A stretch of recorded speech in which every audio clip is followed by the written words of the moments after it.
Assalamualaikum warahmatullahi wabarakatuh. Alhamdulillah wa syukurillah wa bi ni'matillah. La haula wa la quwata illa billah. Allahumma salli wa sallim ala sayyidina Muhammad wa ala alihi wa sahbihi ajma'in, amma ba'd. Para hadirin, para hadirat, para ibu, para bapak, jamaah Majlis Al-Bahjah Batam, para pendengar radioku, para pemirsa dimanapun Anda berada, alhamdulillah bersama-sama kita memuji dan bersyukur kepada Allah.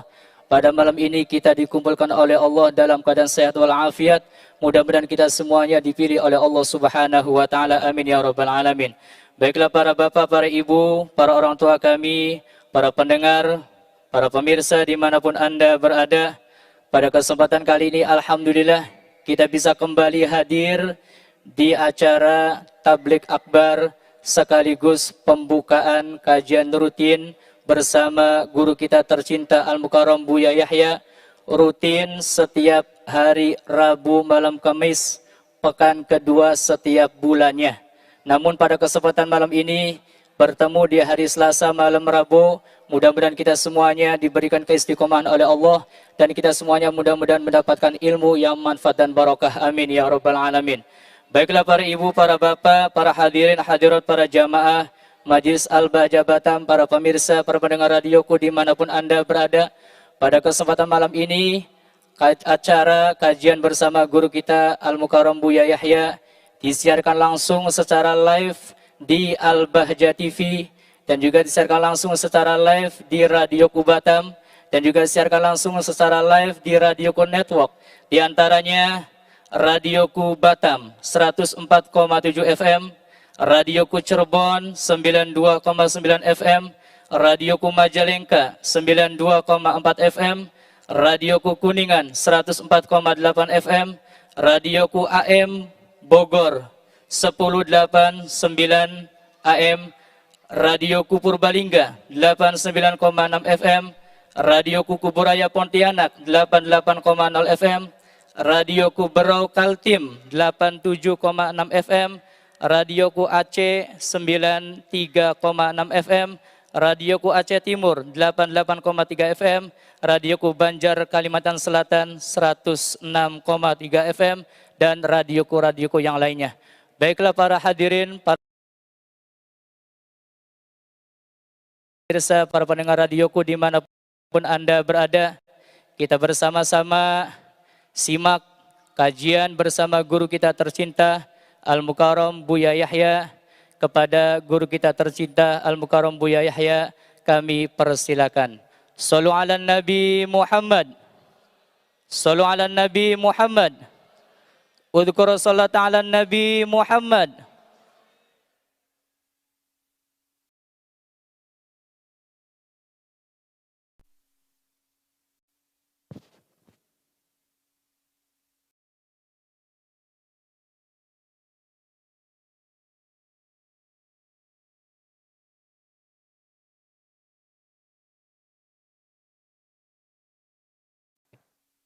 Bismillahirrahmanirrahim. Assalamualaikum warahmatullahi wabarakatuh.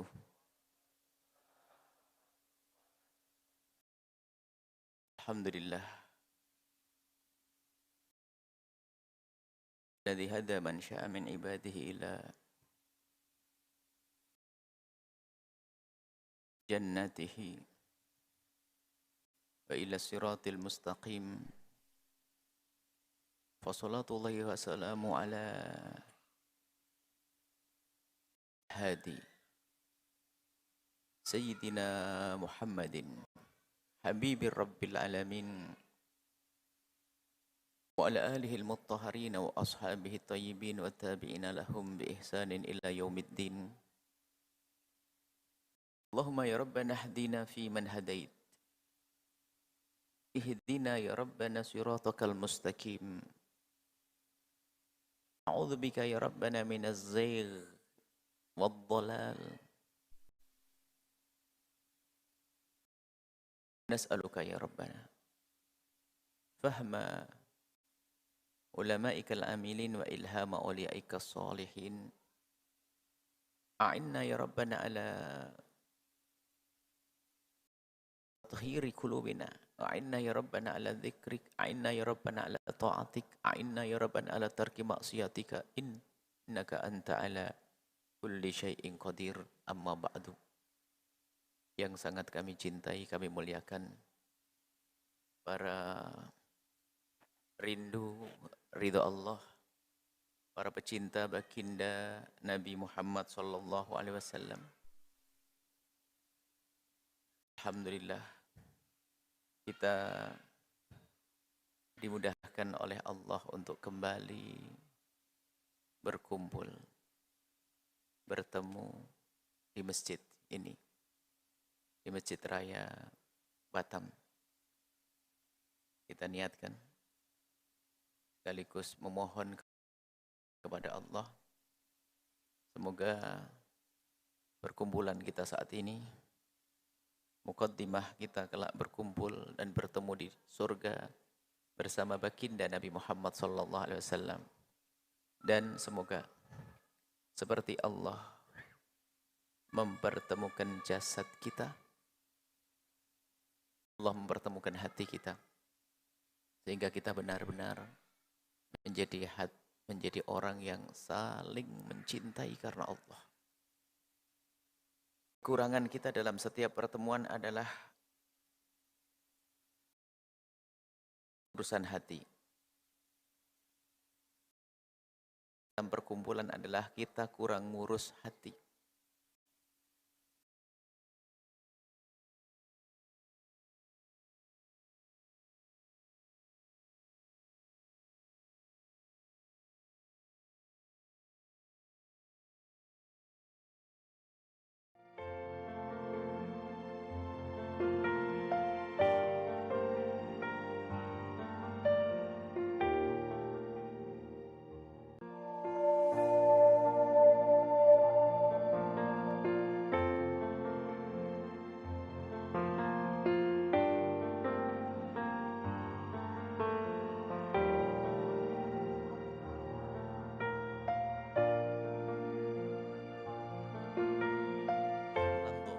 Menjadi pertemuan hati. Pertemuan zahir menjadi pertemuan hati. Itu yang disanjung oleh Allah dan Rasulnya. Itu yang dibanggakan Nabi. Bukan sekedar pertemuan, perkumpulan yang ramai seperti ini, bukan. Zahir pertemuan tidak. Tapi harus ada, di dalam kita itu ada mahabbah. Ini kepada umat Nabi Muhammad SAW. Dan kalau kita benar-benar serius dalam menata hati untuk menumbuh, suburkan kecintaan di hati kita, kelak akan dipanggil kita oleh Allah, diseru. Di saat orang pada kebingungan di padang mahsyar, Allah memanggil hamba-hamba tersebut dengan seruan, Aina al-mutahabuna bijalali, mana orang yang hidup di dunia dengan cinta karena aku. Al-yawma udhillhum yawma la dhilla illa dhilli. Sekarang akan aku beri perlindungan. Di saat tidak ada lagi perlindungan, tidak ada payung kecuali dariku. Bayangkan keadaan di padang mahsyar. Kita iman adanya padang mahsyar nanti. Dahsyat sekali, panasnya, panas. Tidak ada tempat.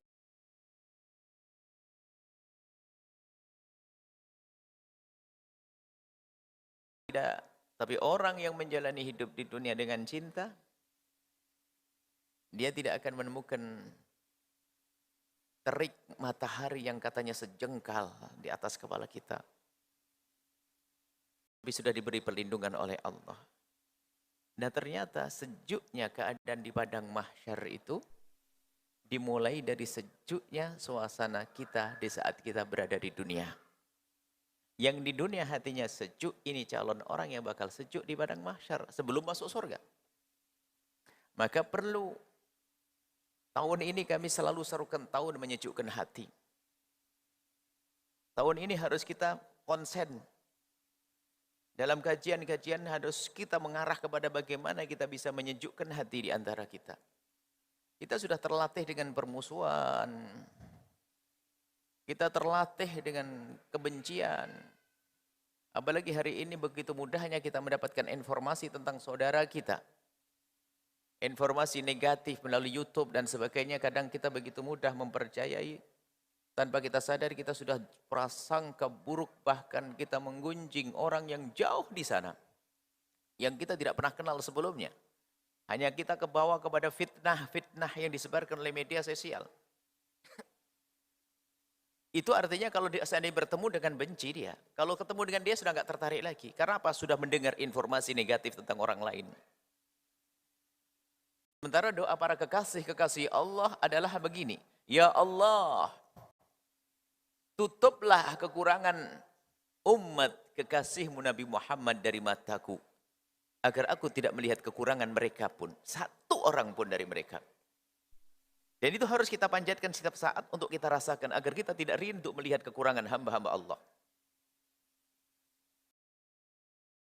Agar kita tidak melihat kekurangan siapapun dari hamba Allah. Sekarang bukan kita tidak ingin melihat. Tapi kita hobi mencari. Kemudian mencarinya pun di tempat liar. Sehingga kita sering mendengar informasi yang negatif tentang saudara kita, padahal itu adalah fitnah.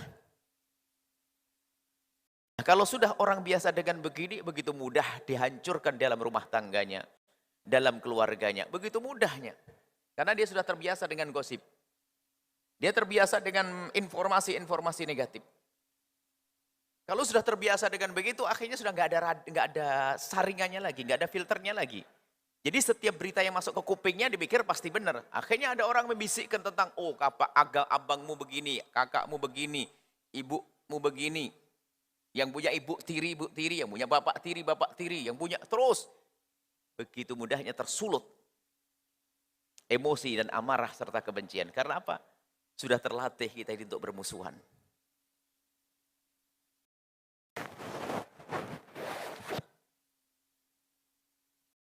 Kita terlatih dengan bermusuhan, menyedihkan. Sengaja kita ingin giring semuanya dan kesadarannya kepada wilayah itu.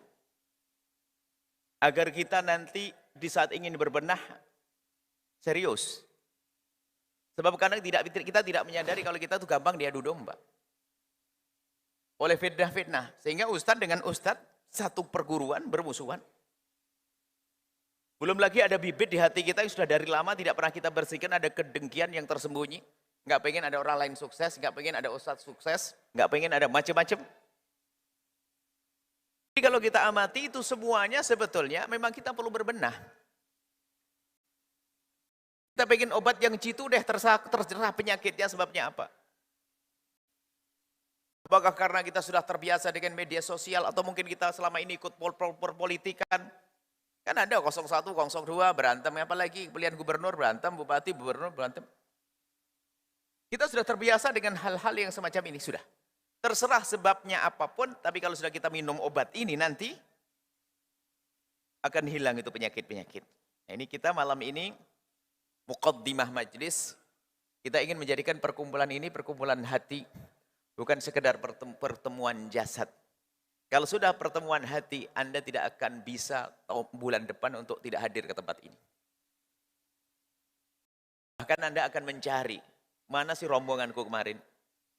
Kalau sudah bertemu hati, ini yang terpenting dalam hidup ini. Capek dengan pengaduan-pengaduan orang, permusuhan dengan saudara. Informasi langsung ditelan mentah-mentah. Yang ada adalah permusuhan. Coba, kalau orang hatinya bersih, suatu ketika ada Imam Hasan Al-Basri. Imam Hasan Al-Basri itu, suatu ketika kedatangan satu orang, beliau ada majelis beliau makmur dengan jamaah. Beliau digemari, tutur kata beliau adalah fasih dan menarik hati. Di majelis beliau tiba-tiba ada satu orang yang berkata, Imam, aku kagum dengan majelismu. Aku kagum dengan perkumpulan ini. Penuh dengan ilmu, penuh dengan kesejukan, penuh dengan keteduhan, penuh dengan ketenangan. Imam Hasan Basri hanya mengatakan, Alhamdulillah, itu semuanya adalah dari Allah, milik Allah. Aku bisa begitu karena Allah beri. Lalu orang tersebut melanjutkan ceritanya. Akan tapi sayang Imam, kenapa kok masih ada orang yang tidak senang dengan Imam Hasan Basri? Apa maksudmu? Lalu menyebut, Ustadz yang ada di sana kampung sebelah Imam. Ustadz di kampung sebelah. Kenapa dia membenci Imam Hasan Basri? Setiap hari mengomongin Imam Basri, ternyata membenci Imam Hasan Basri. Imam Hasan Basri di saat mendengar aduan semacam itu, menyetop sebentar. Sebentar Pak. Bercerita bahasanya itu orang, Ustadz sebelah sana, di kampung sebelah, di kota sebelah, selalu mengolok-olok aku, mencaci aku. Iya. Sekarang aku tanya kepadamu. Majelis ramai begini. Kalau kamu bohong, kamu akan dihajar oleh orang-orang ini. Kalau membawa hoax, berita bohong. Kalau kamu bohong, kamu akan dihajar oleh orang yang ada di sini. Apa kata orang tersebut? Sumpah demi Allah saya tidak bohong. Kalau hari ini mungkin langsung berkata, ini loh videonya gitu. Demi Allah aku tidak bohong. Ingat, kalau kau bohong kau akan dipukuli oleh orang-orang ini. Demi Allah Imam saya tidak bohong. Baik. Jika omonganmu benar, kau pun akan dihajar orang-orang ini karena kau telah mengadu domba antara aku dengan dia. Kau telah menanamkan kebencian di hatiku kepada dia. Pilih mana kamu? Pilih bohong atau tidak bohong? Beteren ya. Apa maksud imam? Jangan kotori majlis dengan seperti ini. Pergi kau, diusir orang itu. Dia mau ngadu domba ngomongin kejelekan Ustaz. Imam Hasan Basri kebal hatinya penuh dengan cinta. Dikasih laporan begitu nggak mempan. Sekarang begitu bodohnya kita kalau dapat informasi tentang seorang yang benar. Sini loh, mana? Buktinya mana? Astagfirullah. Astagfirullahnya untuk gunjing orang. Hari ini kita betul-betul bodoh benar dengan kita tidak cerdas. Kalau ada orang mengomongin saudara kita, dia iblis datang kepada kita. Kalau ada orang ngadu domba antara kita dengan saudara kita, dia iblis menjelma menjadi manusia. Kadang suami istri. Begitu mudah, kakak adik, begitu mudah diadu domba. Ilmu ini yang harus terus kita dicekok, harus kita masukkan ke dalam diri kita ilmu ini. Harus paham betul dan kita rasakan. Agar kita punya ilmu kebal, gak bisa diadu domba. Kan cerdas Imam Hasan Basri, kalau kau bohong gak ada dipukuli. Kalau benar kau pengadu domba, akan dipukuli juga. Pilih apa kau? Pilih bohong atau pilih gak bohong? Kita pun harus begitu, jangan gampang kita nerima informasi. Pokoknya gini saja kuncinya ini. Langkah pertama. Langkah pertama, jangan gampang mempercayai omongan orang yang membicarakan ketidakbaikan seseorang. Bahkan langsung saja cap, dia adalah iblis pakai kerudung.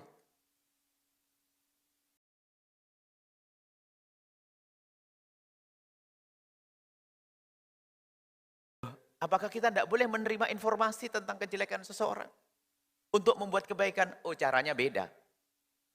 Kalau memang ada orang ingin membuat perubahan, ngomongin jelek orang, nggak akan begitu caranya, pasti akan berbisik. Ngomong yang baik misalnya. Kita melihat ustadz melakukan kesalahan. Kalau saya ustadz benar, saya nggak akan rame-rame, kritik rame. Akan tapi saya akan assalamualaikum. Imam Ahmad ibn Hanbal. Imam Ahmad ibn Hanbal ngelihat muridnya. Muridnya itu menyampaikan ceramah. Muridnya berarti kan punya murid lagi. Murid Imam Ahmad bin Hanbal menyampaikan kajian begitu.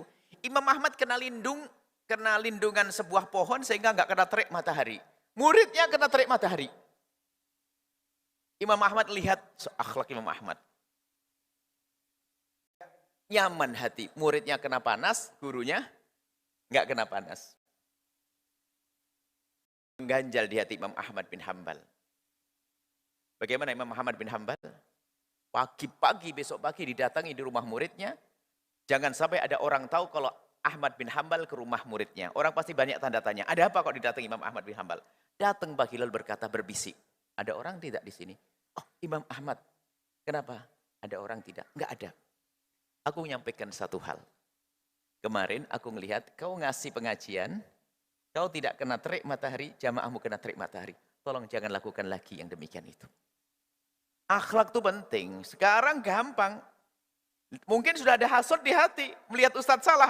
Kesempatan. Tahu enggak saat itu? Astagfirullah.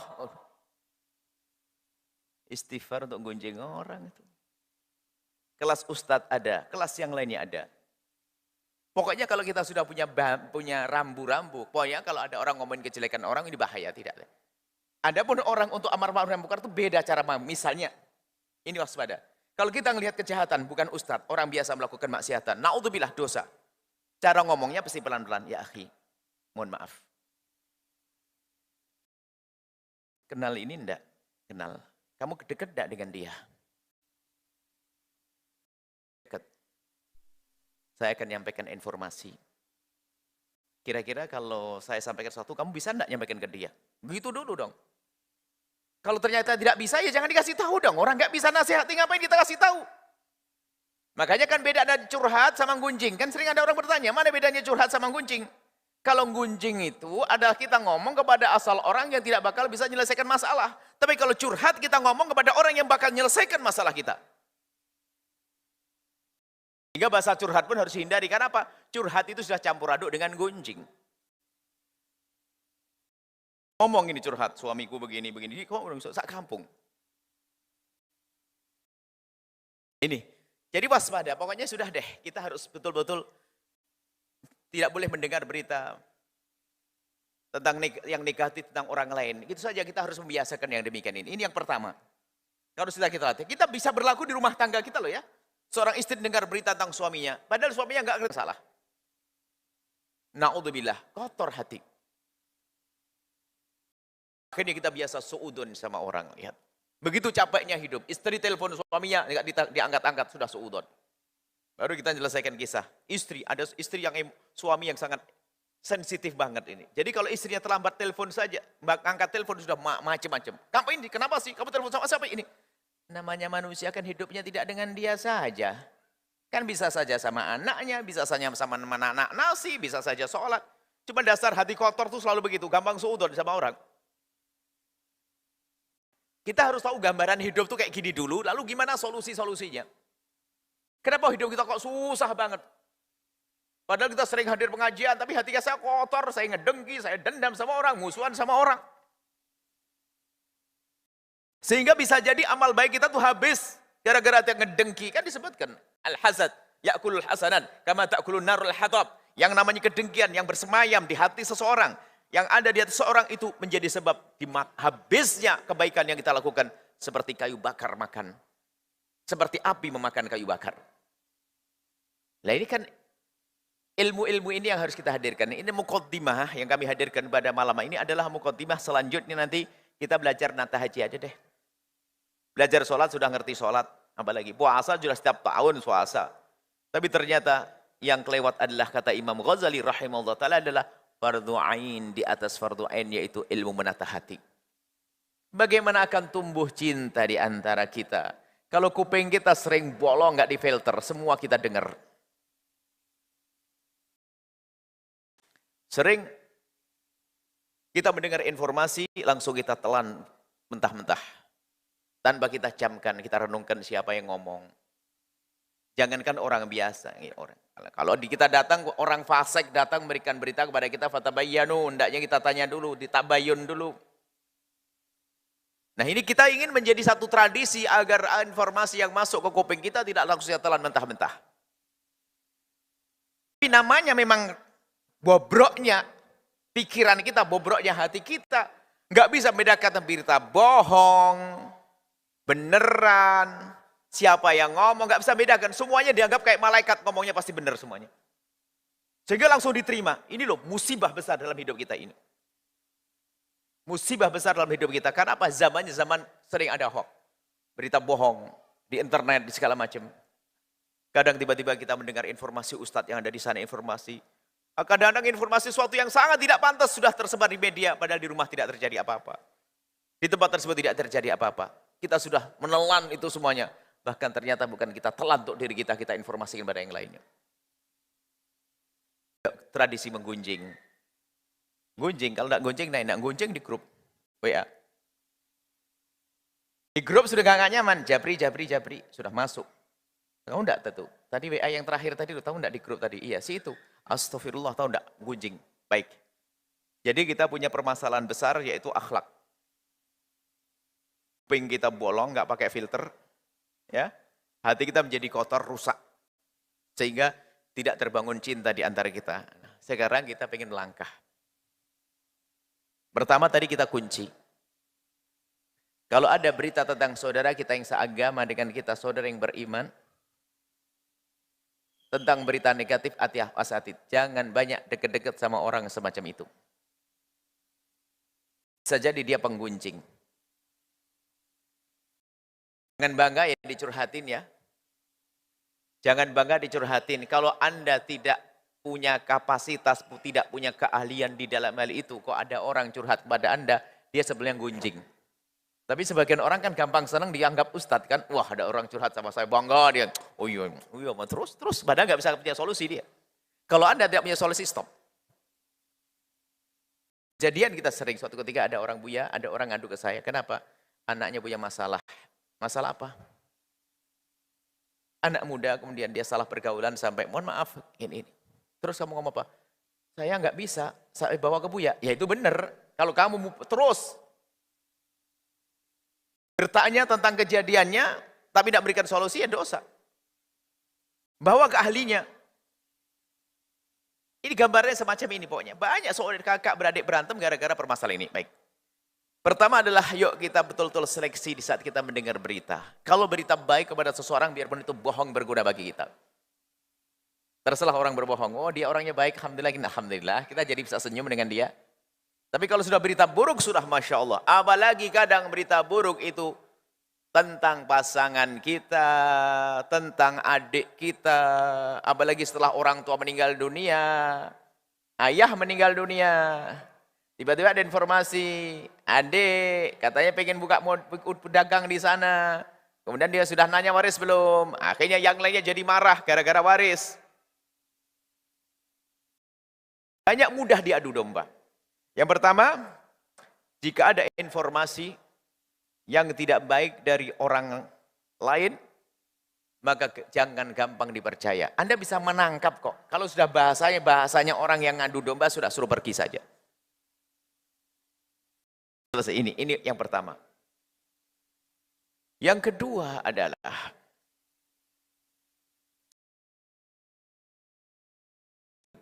mengarah kepada diri kita. Kita itu jangan hanya pandai mengoreksi orang lain. Ini bahaya banget dalam hidup kita ini. Dia nggak pernah mencoba mengetahui kekurangan diri. Saya mulai ini yang kedua adalah mengetahui kekurangan diri itu penting banget.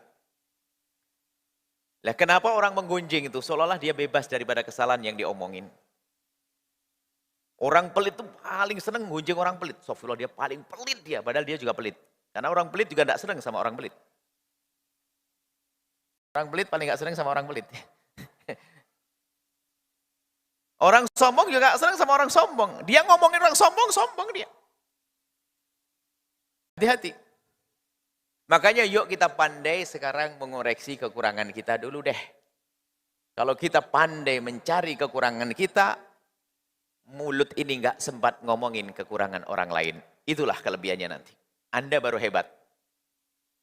Sehingga sibukkan dirimu dengan kekuranganmu, maka di saat itulah kau tidak akan sibuk dengan kekurangan orang lain. Nah, untuk mengetahui kekurangan diri itu gimana? Ada orang bingung, saya mengetahui ini keterlaluan banget. Berarti kayak malaikat dia. Tapi memang kadang seperti itu, orang tuh susah mengetahui kekurangan diri. Kita akan masuk di sini. Biar gak muncul orang sombong deh di majelis ini. Anda ini berani duduk dengan kami lalu menganggap kami ustadz karena Anda tidak tahu yang sesungguhnya, kan begitu ya? Ditutup oleh Allah, Allah Maha Kasih. Allah menutup aib di antara kita ini sehingga kita duduk manis begini. Kalau dibuka kayaknya saling membelakangi kayaknya. Kalau dibuka oleh Allah. Sitir, Allah Maha menutup kekurangan kita. Subhanallah, Maha Kasih Allah. Pun demikian, kalau sudah ditutup oleh Allah, biarkan ditutup aibnya orang. Tapi kita perlu buka aib kita sendiri. Nah, menyadari kekurangan kita ini penting banget. Insaf. Nah ini bagaimana agar kita tahu kekurangan diri. Ada suami Masya Allah senang-senang sama istrinya. Dia sebetulnya karena dia sombong, merasa dia terus punya kebaikan, nggak punya kekurangan seolah-olah. Ada istri senang-senang sama suami, dan seterusnya. Tapi kalau orang sudah sampai kepada kesadaran bahwa dia banyak kekurangan, susah dia merendahkan orang lain. Nah, kunci kebaikan ternyata di sini. Bagaimana Sayyidina Abu Bakar As-Siddiq radhiyallahu ta'ala anhu waktu membaca ayat Al-Quran wa minkum ila waridha, jadi akan tentang Shiratal Mustaqim. Jembatan Shiratal Mustaqim itu adalah dari padang mahsyar ada satu jembatan, di bawahnya adalah neraka. Dan tidak ada orang kecuali pasti melewati ini. Orang beriman, tidak beriman, melewati jembatan ini. Cuman bedanya kalau orang beriman seperti kilat. Orang nggak beriman, jatuh langsung dari awal langkahnya. Sayyidina Abu Bakar berkata, waktu mendengar ayat ini, ngelihat anjing kebetulan. Anjing. Dia berkata, hei anjing. Hei anjing. Di sana, kalau memang aku selamat nyebrang jembatan itu, maka aku lebih bagus darimu, wahai anjing. Tapi kalau di sana aku kecebur, kau lebih bagus dari aku. Allah. Ngelihat anjing nggak bisa ngerendahkan. Lalu kita sesama umat Nabi ngerendahin. Kok gampang banget jelekin orang lain. Hidup apa kayak begitu tuh. Nah termasuk ini, kalau rumus ini nggak dipakai, langkah banyak istri merendahkan, suami merendahkan istri. Seolah-olah sang suami ini nggak punya kekurangan sehingga menganggap istrinya kurang terus.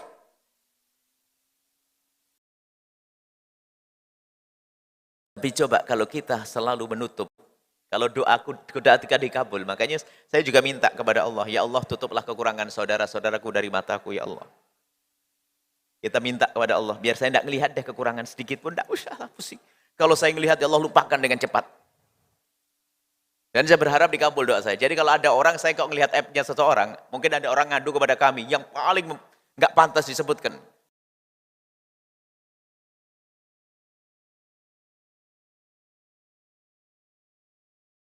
Setan saya juga gede, kadang susah lupa. Biarpun saya pengen lupakan, susah lupa. Bahkan saya pernah doa, ya Allah tutuplah aib kekurangan guruku dari mataku. Setelah saya doa begitu tuh saya ngerasa, loh kok saya doa begini ini benar toh? Ya Allah tutuplah kekurangan guruku dari mataku. Seolah-olah saya mengatakan ada kekurangan di guruku. Saya mikir begitu. Lalu saya adukan kepada guru kami, ya Syekh, pada guru kami. Apakah salah kalau saya doa semacam ini? Ya Allah tutuplah kekurangan guruku dari mataku. Sebab kalau kita punya prasangka buruk kepada guru, habis ilmu saya. Ya Allah tutuplah kekurangan guruku dari mataku. Apa kata guru? Seharusnya doamu memang seperti itu. Itu bukan berarti mengatakan gurumu punya kekurangan. Akan tapi semua guru punya kekurangan. Manusia punya kekurangan. Akan tapi hendaknya semua orang punya doa semacam itu. Ya Allah tutuplah kekurangan ibundaku dari mataku. Kalau kita lagi marah sama seseorang, ya Allah tutuplah kekurangan hambamu itu ya Allah dari mataku ya Allah, agar aku tidak semakin benci ya Allah. Tutup. Minta kepada Allah, serius mintanya di tengah malam waktu tahajudan. Tiba-tiba Allah lupakan begitu saja. Itu yang kita inginkan. Itulah orang yang punya qalbun safi, qalbun salim, hatinya bersih. Jadi enggak terus melihat kekurangan orang lain. Nah, di saat kita sibuk dengan kekurangan kita, secara otomatis kita tidak akan sibuk melihat kekurangan orang lain. Paling tidak, kalau kita merasa kita banyak kekurangan, susah kita merendahkan orang lain. Susah kita merendahkan orang lain. Nah ini, maka yuk cari kekurangan kita. Bagaimana cara mengetahui kekurangan kita? Hari ini pelajaran pertama, yuk kita koreksi dia. Jangan sok menjadi orang merasa paling hebat, paling bersih, paling ini. Dengan ibadahnya, dengan puasa Senin Kemisnya, dengan tahajudnya, dengan majelisnya, dengan paling banyak majelisnya. Ada dalam istilah adalah kecongkaan dalam beragama. Beragama itu bikin congkak loh ya. Imamnya orang congkak dalam beragama itu juga ada. Ada punya imam. Namanya Imam Iblis. Iblis itu jadi sombong kayak begitu bukan karena kebodohannya, bukan karena dosa-dosanya, tidak.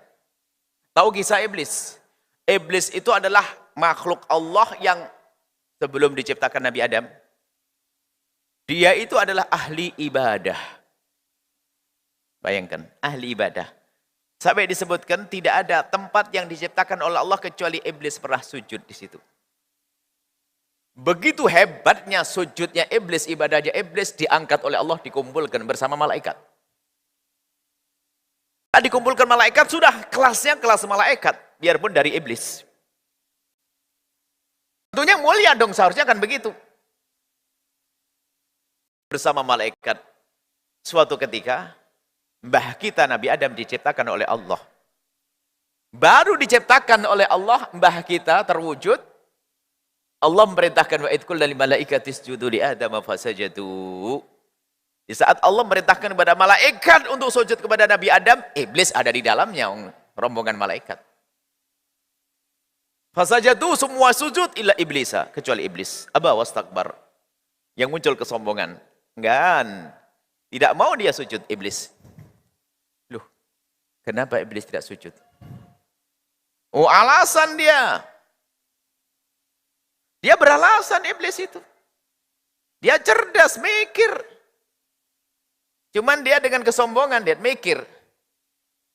Aku yang sudah beribadah ribuan tahun dengan prestasi, maksudnya aku sudah jadi kiai puluhan tahun, ini ceramah sana sini. Bayangin, suruh hormat, sujudnya suruh hormat kepada Adam, santri baru yang belum punya prestasi ibadah. Ini ya, congkak beragama itu kadang begitu, punya majelis paling gede, ngerendahkan yang lainnya, punya gaya-gaya itu model itu ada. Di hari ini pun banyak. Makanya waspada, jangan Anda itu. Kecongkaan dalam beragama itu hati-hati, bahaya banget itu, iblis itu. Namanya apa? Madhab iblisi. Memang merendahkan itu. Oh, aku sujud, suruh sujud hormat kepada Adam. Ini gimana kisahnya? Adam belum punya prestasi kebaikan. Saya sudah ribuan tahun. Sampai ditanya kenapa iblis kau tidak sujud kepada Adam. Apa jawabnya? Ana khairun minhu. Oh, ketahuan. Dia merasa lebih baik. Dalam Al-Quran, ana khairun minhu. Ana. Ana itu sehingga jadi bahasa sombong tuh anani, egois. Anani. So, orang pakai mengaku, suka aku. Paling hobi dengan aku. Aku. Anani, egois. Ana khairun minhu. Aku lebih bagus daripada Adam, ajib. Apa dalilmu? Kok kamu mengatakan lebih bagus daripada Adam? Ya Allah, kau ciptakan aku dari api, kau ciptakan Adam dari tanah. Siapa yang mengatakan api lebih bagus dari tanah? Tidak ada yang mengatakan api lebih bagus dari tanah, tidak ada yang mengatakan tanah lebih bagus dari api, tidak ada yang mengatakan cahaya lebih bagus dari tanah, enggak ada. Itu semua kalau Allah sama. Yang menjadikan tidak sama kalau dia diberi oleh Allah kemampuan untuk berbuat baik. Enggak ada beda. Mana? Siapa yang mengatakan bahwasanya api lebih bagus dari tanah? Dan siapa yang mengatakan tanah lebih bagus dari api? Khayalannya iblis sebetulnya yang ada dalam dirinya. Karena dia sudah merasa punya kebaikan yang banyak, punya ibadah yang banyak, sehingga mudah merendahkan orang lain. Sampai hari ini pun juga bisa terjadi kepada siapapun. Karena dia sudah ngaji. Anaknya alim semuanya. Wah, actionnya juga yang ngeliat. Astagfirullahaladzim. Ya Allah. Astagfirullah. Astagfirullah ini sambil mulutnya turun ke bawahnya. Astagfirullah. Beda kan? Astagfirullah. Gini gak enak banget. Astagfirullah. Astagfirullah, ya Allah, astagfirullah. Iblis itu. Ada di kecongkaan beragama. Lah dia tidak sadar kalau dia juga punya kekurangan. Makanya kita perlu mencari kekurangan diri kita adalah berat, susah. Sebab, nah ini. Tapi orang pertama langkah awal itu biasakan kita merenungi kekurangan kita. Harus kita belajar. Di saat kita hendak tidur, di saat kita duduk sendiri, kita ngurangi kekurangan kita. Agar kita berbenah, agar kita buat perubahan dong. Dimulai dari urusanku dengan Allah. Sholatku bagaimana ya Allah? Aku sholat sering telat. Subuh tidak tepat waktu. Dengan Allah. Terus mikir. Kalau boleh dicatat ya Allah. Ya betul. Astagfirullah. Dengan ayahku. Dengan ibuku. Padahal aku ngerti itu dosa. Kenapa aku masih sering ngangkat suara? Oh, dengan suamiku, dengan istriku, kita perlu terus mencari-cari kekurangan kita. Kita sering dengar kata tobat ya, omong kosong orang bertobat yang tidak menyadari kesalahannya. Itu kan bahasa yang tidak dicermati. Tobat. Nggak sadar dulu baru tobat. Lah langkahnya di sini dulu kan bicara tobat. Kalau Imam Haddad mengatakan kalau sebetulnya kita ingin masuk wilayah tobat sebetulnya malam ini. Cuman kita lupa. Kata Imam Haddad, kalau orang ingin masuk wilayah kebaikan, kemuliaan, pintu pertama harus dimasuki adalah tobat. Kalau turun mesin, mandi besar, cuci, apa gitu, untuk bisa ini. Cuman untuk sampai kepada wilayah tobat ini nggak gampang, kecuali orang sadar. Oh dia tobatnya, kata Robi Adawiyah. Banyak orang istighfarnya belum istighfari. Ya istighfarnya tadi nggak belum istighfari. Astagfirullah, ya Allah, astagfirullah. Istighfar belum istighfari itu. Bukan istighfar, astagfirullahaladzim, ya Allah, aku mohon ampuni. Tidak, istighfar rendahkan orang lain. Dan alangkah banyaknya kisah itu. Coba. Dan saya kasih rambu-rambu lagi ini. Rambu-rambu buat saya sendiri. Sebelum yang lainnya. Semua omongan ini adalah bukan untuk orang lain deh. Kadang kita tuh kalau mendengar cerita kesombongan, yang kebayang kesombongan orang lain, bukan diriku. Kalau bicara tentang dengki orang lain, bukan diriku. Soal kita itu bukan manusia lagi. Jadi biasakan kalau kita mendengar petuah, jadikan itu adalah untukku sebelum untuk orang lain. Untukku, sekaligus tadi untuk koreksi. Nah, orang kalau ingin koreksi diri, berusaha dong buat catatan dan sebagainya. Dengan kenapa kok aku mudah marah dengan istriku? Bukankah dia telah melahirkan 3 anakku? Kenapa kok emosi betul? Gampang emosi. Dengan orang lain saya bisa lemah lembut. Dan ini banyak terjadi. Iya ya, ayo sadar enggak? Sebagian bapak-bapak kalau dengan tamu, dengan teman kerja itu Masya Allah. Masya Allah. Tapi dengan suami istri, sama seorang istri begitu, ada yang ngomong dengan Buya enggak tahu Buya sama bapaknya anak-anak ini kok saya kok emosi banget. Oh iya betul, iblismu sudah gede. Ada begitu? Enggak ada insya Allah, amin. Kalau ada pun disimpan aja, enggak usah kasih tahu. Kenapa kok saya emosian kepada suamiku? Ini musibah. Sama yang lain bisa saja kita lemah lembut, tapi sama suami lihat mudah marah, mudah ini. Kita selesaikan itu. Koreksi diri. Nah, untuk ngoreksi diri ternyata nggak gampang juga.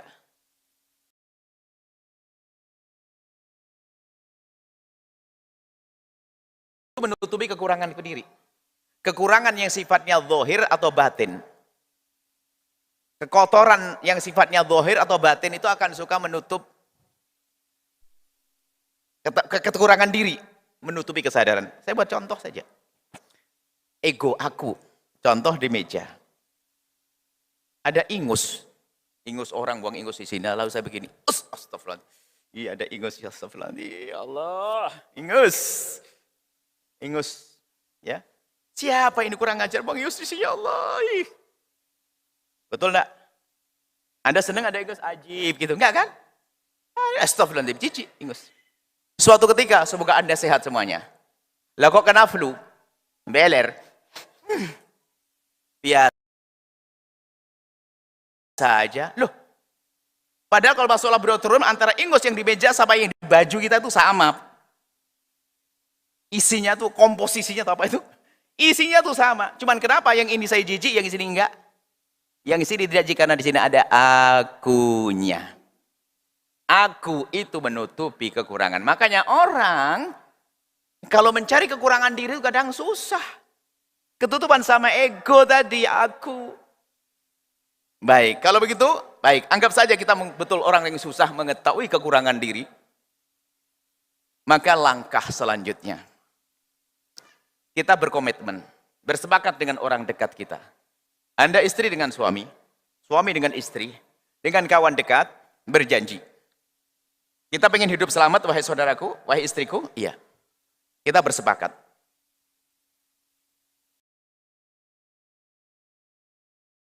Biasakan, ini yang sering kami serukan, budaya saling mengingatkan, mudah mengingatkan dan mudah diingatkan. Itu adalah rumus hidup yang paling gampang untuk hidup indah di rumah tangga kita. Mudah mengingatkan, mudah diingatkan, taruh di atas ranjang. Kalau istri Anda agak rewel, tunjuk aja begini. Kalau istri Anda diingatkan kok cemberut, ya, langsung ngasih punggung, nggak mau ngomong, kan biasa istri kalau marah langsung begini gitu kan. Kalau suami kan jelas banting pintu atau keluar lama-lama gitu aja, biasa beda itu model-model begitu. Ya, betul. Nah, gitu.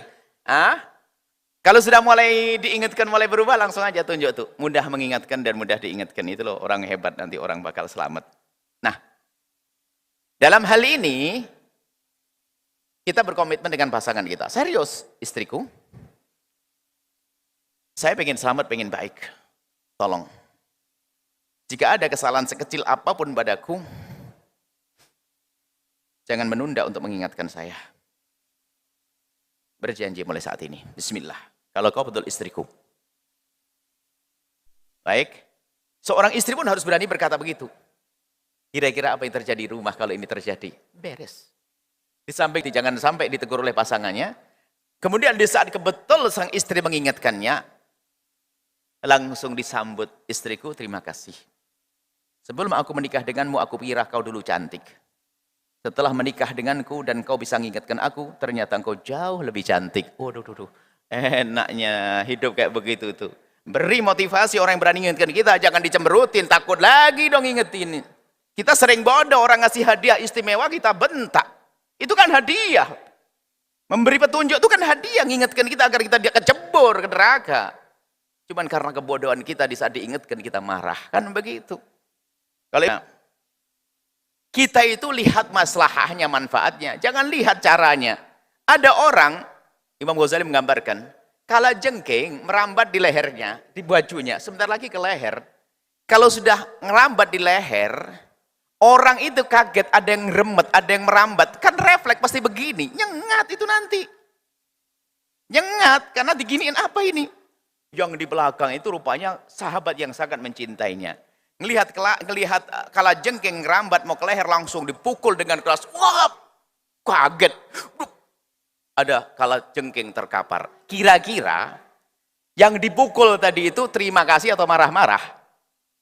Terima kasih, marah kurang ajar kau pukul kala jengking di leher. Enggak ada ngomong begitu. Dia cerdas, makanya hendaknya kita cerdas kalau diingatkan sama orang. Jangan marah-marah.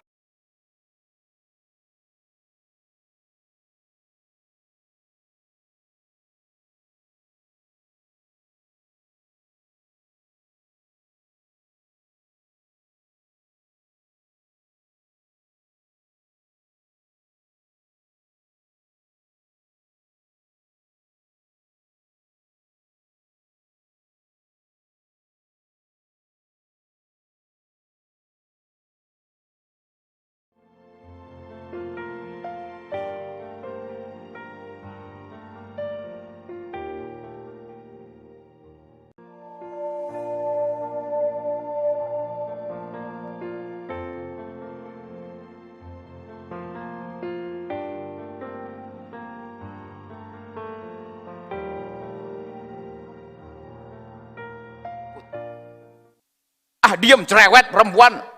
Baru ngaji 3 kali aja bodoh. Ini suami tak ditendang jauh-jauh, tendang. Sama istri, Masya Allah, dan diingatkan suaminya, wah, Masya Allah. Ngomong sih enggak. Cemberut enggak ngomong. Enggak masak nasi, enggak nyuci baju. Itu model-model begitu. Nah ini yang kedua, komitmen dengan sahabat. Komitmen dengan sahabat untuk saling mengingatkan. Itu penting banget. Langkah ini ayo kita ambil deh. Kalau Anda bisa mencoba langkah ini luar biasa. Lakukan bismillah karena biasa. Lakukan bismillah karena Allah. Yang suka emosian, yang suka marah, sadari. Percuma Anda dengan emosi-emosi yang akan menemukan kekurangan diri Anda sendiri. Kalau Anda orang lain, Anda bikin takut untuk mengingatkan Anda. Bukan waktunya melihat orang lain, melihat diri sendiri hari ini. Kalau mau itu aku akan membuat perubahan. Selesai. Di saat orang lain sudah. Yang ketiga, bagaimana agar saya tahu kekurangan saya? Dengar apa kata orang yang tidak senang dengan Anda. Orang musuh kita. Jadi orang yang nggak senang sama kita atau musuh kita, itu kalau ingin mengkritik itu biasanya sudah mencari bertahun-tahun dia. Makanya kalau ada orang ngolokin kita, tenang aja. Jangan kan benar dia, karena dia memang orang nggak senang sama saya sudah lama. Ngomong dasar kau sombong begini. Dia bukan orang main-main ya. Dia sudah lama nggak senang sama saya orang ini kayaknya. Berarti benar ini. Kalau nggak sombong nggak mungkin dia. Artinya apa? Orang yang memusuhi kita itu kalau ngomong sesuatu tentang kejelekan kita, biasanya itu benar. Kenapa? Dia biasanya sudah mencari sudah jauh-jauh hari, sudah lama. Nah ini diantara. Kalau 3 ini kita kumpulkan, koreksi diri, komitmen dengan orang dekat dengan kita untuk mengingatkan kita. Yang ketiga adalah biasa mengambil hikmah dari caci maki orang lain. Sebetulnya kan sederhana, ini juga dalam permasalahan ini juga maknanya besar. Kalau dalam pembahasan mutasawuf itu adalah satu bahasan khusus. Jadi gini Imam Ghazali, kalau kamu dijelekin sama orang, kamu dibilang kau begini-begini, kok gampang buksimu? Coba jadi orang yang tenang, kata Imam Ghazali. Tenang gimana Imam Ghazali? Coba kamu pikir, kamu dibilang kau begini, jelek. Dengan segala cirian. Tinggal kau pikir saja. Kamu benar-benar jelek atau tidak? Tidak. Lah kalau tidak, kenapa marah wong tidak? Tinggal bilang begini aja. Oh, aku tidak seperti itu. Kan nyantai. Kalau kamu jelek, ya memang kamu jelek. Ngapain kamu juga marah? Kan memang kamu jelek. Lah mau apa lagi? Hidup kok. Jadi omongan lawan itu dijadikan, wah ini benar itu. Saya tidak usah mencari-cari kekurangan saya sudah. Dan betul itu banyak sebagian orang kurang waspada kecuali saat ada lawan yang membencinya. Kita kurang waspada dalam pergaulan kita. Mungkin cara bergaul kita, cara bisnis kita. Ada orang mendengki kita misalnya. Lalu mengatakan, Ustadz apaan urusan masih dengan riba? Dia benci kita, maksudnya pengen menjatuhkan kita di mata orang lain. Tak taunya benar kita masih urusan dengan riba. Saya tidak usah marah. Alhamdulillah dia membenci saya, tak mengingatkan saya. Memang saya masih urusan dengan riba. Tinggal gitu saja. Nah, ini setelah kita dengan modal yang kami sebutkan, selalu mencari kekurangan kita, baru nanti kita masuk langkah selanjutnya. Apa itu? Langkah tobat, insya Allah pertemuan selanjutnya. Setelah orang menyadari bahwa saja dirinya punya kekurangan, ketahuilah Allah Maha Pengampun. Allah Maha Kuasa untuk memberikan perubahan kepada kita. Asal kita serius. Jangan putus asa. Ini bahasan selanjutnya. Jangan putus asa. Sejelek apapun dirimu, Allah bisa menjadikan dirimu mulia. Kalau bicara siapa orang paling jelek hari ini, jauh lebih jelek Sayyidina Umar sebelum masuk Islam. Kalau ada orang jahat jelek hari ini, nggak punya target membunuh Nabi kok. Tapi Sayyidina Umar targetnya membunuh Nabi, memusuhi Nabi, mengganggu Nabi. Tapi setelah Allah berhidayah, bagaimana Sayyidina Umar menjadi orang mulia. Kalau ada orang jahat hari ini, tidak akan sejahat Khalid bin Walid sebelum masuk Islam. Memukul mundur pasukan baginda Nabi waktu di perang Uhud. Ditakuti oleh kaum muslimin, bayangkan. Berapa banyak kaum muslimin yang dihabisi waktu itu. Tapi setelah Allah berhidayah kepada Sayyidina Khalid bin Walid, selesai kisahnya. Maka setelah itu jangan sampai ada yang merasa terpuruk. Dosa apapun, anggap saja na'udzubillah zina, iya mabuk, iya judi, iya ada. Ketahuilah kita punya Tuhan Allah yang Maha Pengasih. Kalau Allah berikan pada kita kesadaran akan itu dosa, itu bersyukur. Allah mengingatkanku, menjadikan aku sadar dosaku banyak.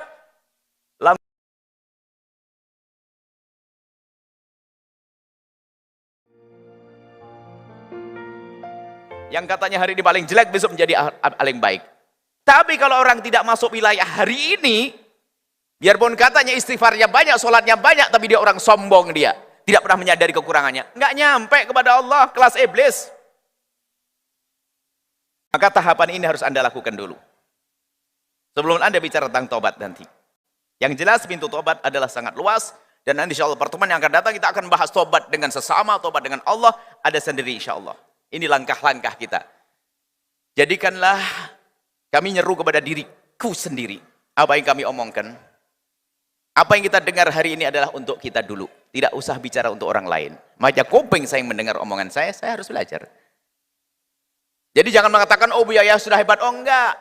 Anda harus waspada. Setiap yang saya omongkan itu adalah yang ganjel di hati saya. Biasanya begitu. Kalau saya ngomong jangan dengki itu kayaknya mau menjangkit dengki di hati saya. Bisa gitu saja. Saya harus ngakui begitu. Jangan sombong. Kayaknya ada sombong masuk di hati saya. Biar saya mangkas sebetulnya. Cuman kalau saya belajar sendiri kayak tidak mantep. Nah, saya jadikan bahan ceramah gitu saja. Saya masih kotor. Bukan berarti yang di sini sudah tahu Bu Yahya hatinya bersih, nggak ada sombong, nggak ada dengki. Enggak. Salah, jangan seperti itu. Sebenarnya saya itu pengen cari kawan belajar bersama. Cuman ya caranya begini aja, bareng-bareng kita. Ya, sama-sama. Kan semangat begini kalau kita belajar bareng begini. Kalau beliau renung sendiri kayaknya lambat banget sih. Insya Allah semuanya selamat nanti. Ini langkah awal. Setelah itu Anda akan mudah memerangi dengki Anda. Dengki ada, siapa bilang nggak punya dengki? Sombong ada, kita manusia kok. Hawa nafsu kok. Cuman begitu mudahnya kita memerangi itu semuanya karena langkah-langkah tadi. Ini langkah pertama. Insya Allah pertemuan yang datang kita masuk wilayah namanya tobat. Gimana kita masuk wilayah tobat? Gimana caranya? Insya Allah pada pertemuan yang akan datang. Wallahu a'lam bissawab. Baik para hadirin hadirat para jamaah Majelis Al-Baja Batam, para pemirsa, para pendengar radioku dimanapun Anda berada, saatnya kita memasuki di sesi tanya jawab. Namun sebelumnya ada pertanyaan dari media sosial Buya. Dari hamba Allah di Singapura. Assalamualaikum warahmatullahi.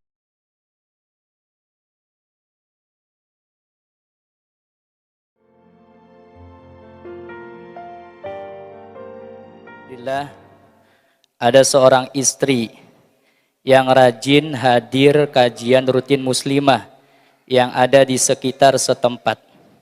Namun istri tersebut rajin juga beli baju seragam majelis tersebut. Kalau dihitung-hitung hampir 2 bulan atau 3 bulan sekali beli seragam. Bagi suami yang uangnya pas-pasan, bagaimana cara menyikapinya Buya? Syukron kathiron. Nasihat yang pertama adalah, ini ada nasihat buat istri, nasihat buat grup, nasihat buat suami. Ada 3 nasihat. Pertama nasihat buat grup majelis taklim. Majelis taklim adalah satu tempat untuk cari pahala. Namanya lahan cari pahala. Maka prinsip dakwah yang selalu kami hadirkan adalah jadikan jamaah ini lahan cari pahala. Bukan lahan cari duit. Kalau sudah jamaah jadi lahan cari duit, hari ini saya jual kopiah. Besok sarung barokah lagi, serem lagi dari Buya, barokah. Kalau tidak ngambil kayaknya kurang barokah nanti. Nah ini kan bahaya banget begini. Nah, sehingga bisa jadi jamaah bisa lahan cari duit. Kalau sudah mengarah ke sana, sudah tidak mulus, tidak akan. Tapi kalau adanya seragam untuk kerapian, ya sah-sah saja. Cuman di situ harus kita bisa mengukur. Karena bisa jadi seorang istri pengen rajin ngaji. Sebetulnya juga, wahai para suami yang dengar suara ini, Anda tidak usah terlalu benci dengan istri Anda. Istri Anda sepertinya sangat solehah, pengen rajin ngaji. Cuman khawatir, cuman di majelis itu dikit-dikit ada seragam. Kalau nggak beli takut nggak boleh gabung. Berarti yang disalahin majelisnya dulu. Ini saya tegur majelisnya dulu ini. Ya kan begitu ya? Betul Bapak-bapak, majelis dulu enggak? Cocok? Majelis dulu. Jadi tolong majelis terus ringankan seringan-ringannya. Kalau bisa seragam bagus, kalau tidak bisa yang penting baju menutup aurat. Jangan dijadikan orang menghadiri majelis bingung urusan seragam. Sehingga gara-gara seragamnya beda, nggak khusyuk dari awal, nggak bisa dengar pengajian karena dilirik oleh semua yang hadir. Berubah dong. Sudahlah, kalau bisa seragam alhamdulillah demi kerapian, tapi jangan menjadikan itu semua terpaksa. Kecuali ada donaturnya satu orang kaya bagi-bagi, alhamdulillah, itu lain cerita. Sebab orang betul, ekonomi berbeda-beda. Bahkan jadikanlah majelis itu semua orang bisa masuk ke dalamnya. Si kaya bisa duduk di situ, si miskin juga duduk di situ. Bahkan setelah duduk di situ, nggak ada lagi siapa yang kaya, siapa miskin. Semuanya adalah penuntut ilmu wasiatnya Rasulullah. Selesai. Jadi majelis dulu yang kami sampaikan. Ya, betul ini kalau sudah dibuat seragam, ya nggak seragam, nggak enak bener, gatel itu badannya. Jadi gak enak, serba salah. Mau datang gak punya seragam, mau gak datang pengen ngaji. Akhirnya berani dingin ngomong sama suami. Gajinya pas-pasan, ngerepotin suami. Nah, jadi di sini dulu dah. Kuncinya adalah di majelis para ustadz dan sebagainya. Nah, kalau ternyata nanti harus ada seragam kemudian tidak mampu, sepakat dong dibantu oleh yang lainnya. Jadikan majelis itu semudah-mudah untuk orang hadir. Gitu saja. Kemudian wahai para istri, suami juga. Majelis taklim adalah betul-betul tempat menuntut ilmu untuk cari ridho Allah. Para suami juga demikian. Majelis ini adalah untuk cari ridho Allah. Dakwah untuk cari ridho Allah. Tapi ada ibu, bapak-bapak senang ngaji itu karena dia malas kerja. Alasannya pengajian. Bahkan mungkin ikut Buya Yahya atau ikut majelis Buya. Alasan, padahal dia malas cari nafkah. Dakwah ke sana kemari, malas cari nafkah. Ini penyakit juga. Ada ibu-ibu yang juga malas ngurusi rumah tangganya, itu alasannya dikit-dikit pengajian. Pengajian. Bisa ngelarang suaminya orang soleh, mau pengajian, dia nggak bisa ngajar, nggak boleh. Tapi apa? Piring numpuk nggak dicuci, baju nggak dicuci, rumah kotor. Itu bukan Anda, wahai ibu yang soleha. Tapi ada ibu begitu tuh. Jadi hadir pengajian untuk lari daripada tugas-tugas ibu rumah tangga. Jadi bahkan ada lagi pengajian jadi tren. Karena sudah dibentuk pengajian keren orang kelas menengah ke atas. Pengajian jamaah haji. Karena dia pernah grup jamaah haji. Pengajian pelas. Bukan begitu, wahai hamba Allah. Pengajian itu untuk menjadikan kita tawadhu di hadapan Allah. Bukan untuk menjadi kita sombong di majelis. Kalau sombong di majelis, tapi namanya madhab iblis. Ngaji untuk tambah sombong. Ya, jadi sebab kelihatannya jadi bulan-bulanan kan suami nggak saya tegur deh. Tapi sudah terlanjur saya bilang ya saya tegur, wahai suami, ya kalau memang Anda mampu dan seragamnya wajar, ya jangan pelit-pelit dong. Masa pelit banget sama istri, sudah cukup dinasihati semuanya. Ya, kalau mau seragam untuk ya biar istiqomah pengajiannya. Tapi yang terpenting dalam majelis itu adalah kekhusyuan Anda. Anda datang dengan hati yang berbaju dengan takwa, hati yang berbaju dengan keimanan, hati yang betul-betul kerinduan kepada kebaikan, itu jadikan Anda beres. Insya Allah itu saja. Sebab problem seragam itu kami juga menemukan di beberapa tempat. Di beberapa tempat ada program seragam, subhanallah. Seragam rupanya ada yang dagang. Wah kacau. Bisa saya dagang ustadzahnya. Atau bukan ustadzahnya, muridnya sudah kerja sama ustadzahnya. Ustadzah nanti dapat berapa persen ustadzah? Sudah nggak benar begitu tuh. Mohon maaf kalau ada yang semacam itu, ini Buya bukan Anda. Ini ada yang ngadu ke saya. Kalau ini mah baik semuanya, solehah semuanya. Cuma bisa saja semacam itu. Tapi kita ingin menjadikan bahwasanya. Jadikan majelis itu semua orang enak masuk ke dalamnya. Jangan ada kelihatan. Jangan dibedakan si kaya, si melarat, sini. Tidak. Yang datang kepada baginda Nabi Abdurrahman bin Auf, orang kaya raya. Tapi ternyata ada Abu Hurairah yang setiap hari kelaparan. Bahkan ada yang dari asal budak Sayyidina Bilal bin Rabah. Nggak ada beda-beda. Siapa yang paling mulia nanti di akhirat? Siapa yang paling dekat dengan baginda Nabi? Yang paling tulus. Bukan jaminan yang di depan. Tapi kita akan berlomba kita untuk dekat semuanya. Nggak ada yang beda nanti. Kita satu barisan. Kan satu rombongan. Inginnya begitu. Yang paling tulus. Bukan yang paling ustad. Seperti itu insya Allah. Mohon maaf. Kalau ada majelis taklim yang suka berjualan seragam. Bukan Anda maksud kami. Itu yang zalim. Jualan seragam kan sah-sah saja. Yang zalim saja, yang memanfaatkan keberadaan jamaahnya untuk itu adalah bahaya sekali. Semoga Allah mengampuni semuanya. Allah a'lam bishawab. Terima kasih Buya atas jawabannya. Kemudian kami berikan sesi tanya jawab kepada para jamaah, wabil khusus jamaah bapak-bapak dan ibu-ibu. Tadi sudah ada yang siap untuk bertanya. Kita serahkan kepada jamaah bapak-bapak. Satu orang, satu pertanyaan.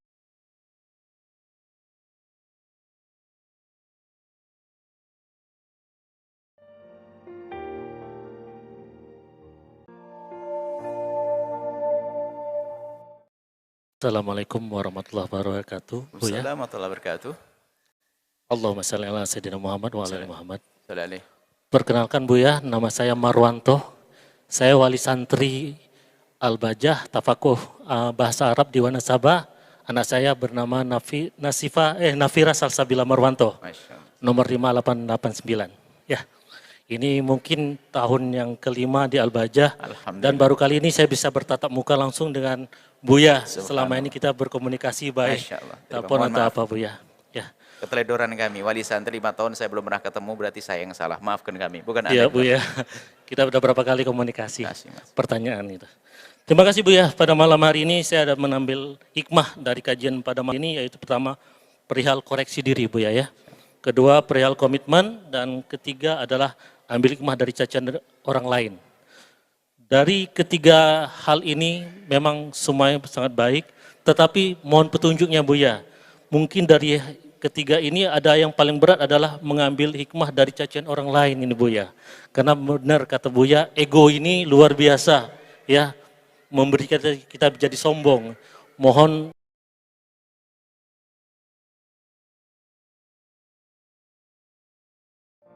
demikian itu. Ya, terima kasih Buya, sehat selalu. Assalamualaikum warahmatullahi wabarakatuh. Waalaikumsalam warahmatullahi wabarakatuh. Di dalam urusan mujahid,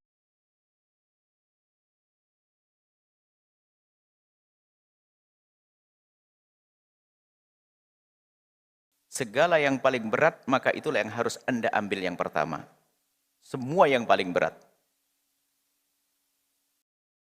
Kalau Anda adalah orang yang biasanya tuh ibadah itu menuruti hawa nafsu. Dia orang yang sangat pelit, makanya ibadahnya paling senang adalah sholat, puasa. Puasa paling senang karena dia pelit. Kan kacau. Kalau model dia jangan banyak puasa, banyak sedekah gitu loh. Jadi kalau kita ingin sesuai dengan kekurangan kita itu apa? Orang pelit kok suruh puasa, paling demen, sak keluarganya suruh puasa semuanya. Bahkan kalau perlu kurmanya, sahur bukanya pakai kurma aja. Enggak begitu. Jadi makanya di saat hawa nafsu kita, ya, mengajak untuk sesuatu, maka itu yang kita perangi. Maka yang paling berat yaitu ada sebagian orang dari tiga itu ada yang bagus bagi dia adalah yang pertama. Kenapa? Dia orang paling teledor, nggak bisa dia koreksi diri. Maka yang pertama, ambil. Atau dia itu paling gampang marah kalau diingat istrinya. Diingetin istrinya, berarti ambil yang kedua. Jadi semuanya sebetulnya berat bagi sebagian orang. Ada orang misalnya yang pertama enteng, saya koreksi diri biar gampang. Tapi di saat diingatkan oleh orang lain, pasti dia emosi. Berarti bagimu adalah ambil yang kedua yang paling banyak. Jadi sesuai dengan kekotoran masing-masing. Ya gitu. Jadi kekotoran masing-masing ya. Orang sombong ibadahnya adalah sederhana. Bagaimana kita membuat satu perilaku yang tawadhu, mungkin kita salaman dengan yang lebih muda, dengan gaya tawadhu, ingin cium tangan seorang, mungkin kita macam-macam. Jadi orang harus tahu kekurangan diri. Maka obatnya adalah dari situ. Sehingga orang berbeda-beda. Sehingga suatu ketika ada orang datang kepada Rasul, ya Rasulullah, ibadah apa yang paling bagus? Nabi mengatakan jihad, perang di jalan Allah. Jihad. Di tempat yang lain, ya Rasulullah, ibadah apa yang bagus? Dijawab Rasulullah, berbakti pada orang tua. Beda. Pertanyaannya sama. Di tempat yang lain bertanya Rasulullah, ibadah apa yang paling bagus? Ya Rasulullah, berderma. Yang satu, jihad. Yang dua, ada bakti orang tua. Yang ketiga adalah derma, sedekah. Itu ibadah yang paling bagus. Yang bertanya orang yang berbeda-beda. Lalu Rasulullah ditanya, kenapa kok beda-beda jawabannya Rasulullah? Karena apa? Yang bertanya berbeda keadaan. Yang pertama tadi, dia kalau setiap ada seruan perang, dia sembunyi. Maka paling bagus ibadah bagi dia adalah perang di jalan Allah. Yang kedua, dia paling banyak ibadah. Tapi kalau nggak sama orang tuanya, sedikit nyelekit ngomongnya. Maka paling bagus bagi dia adalah berbakti pada orang tua. Disesuaikan dengan kekurangan masing-masing. Bahkan dikatakan oleh Mauzali, kalau ibadah kamu paling senang dengan suatu ibadah, bisa saja itu adalah suruhan hawa nafsu. Maka yang paling berat bagimu adalah yang paling gede pahalanya. Orang pelit paling berat ngapain? Sedekah. Maka paling bagus bagimu adalah sedekah. Kayak tadi itu. Seperti itu. Jadi berbeda-beda. Kalau memang kita merasa yang paling itu, yang paling berat, maka utamakan untuk diri Anda bagian yang itu. Sehingga apa? Kita menjadi orang yang gampang, lapang hati. Dicaci bagi orang. Alhamdulillah, Masya Allah. Saya dikirimi ilmu untuk mengetahui kekurangan diri saya sendiri. Ya Allah. Lalu kita bisa mendoakan orang yang jahat sama kita setelah itu. Ya Allah, makasih. Ya Allah, aku dicaci sama dia. Ya Allah. Ya Allah, jadikan dia terbebas dari penyakit itu. Dan bebaskan penyakit itu dariku, ya Allah. Selesai. Allah alam bisawab. Terima kasih Buya atas jawabannya. Kembali di sesi tanya jawab kami beri kesempatan buat jamaah ibu-ibu. Mohon untuk duduk tidak berdiri. Satu orang, satu pertanyaan. Mohon disebut identitasnya.